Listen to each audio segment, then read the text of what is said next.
All right, I want to take you very quickly to the floor of the Senate where they did pass this infrastructure bill, whatever you want to call it, along with funding for the Export-Import Bank. It's not going anywhere, folks. I hate to break it to you.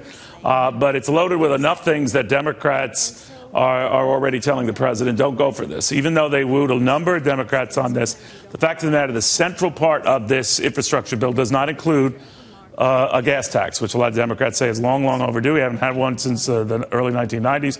Furthermore, they're saying this idea of trying to do a carrot and stick approach with tempting money back from overseas and then taxing that money that companies hold overseas to pay for this just ain't going to fly. So too early to say, but Republican Senator Rob Portman knows these details far better than do I. Now, Senator, that's the read on this, that although this passes, it doesn't go much further. What do you think? Well, we'll see. We have a few months now to try to come up with other ways to pay for, the necessary infrastructure, because we do have roads and bridges that are crumbling. Well, would you be open to a hike in the gas tax, Senator? I've got another idea, and that is that we reform our tax code and use some of those repatriated profits that come back to actually help infuse the the trust fund. And we're working on that. We had a hearing on it today, Neil. It's something you and I have talked about a lot. Our code is so outdated, so out of date with everything else that's going on around the world, that it's actually driving jobs and driving investment overseas. If we could change the code to bring back some of the $2 trillion that's locked up overseas, we could use some of that revenue for the for the Highway Trust Fund, and I think that's a better solution.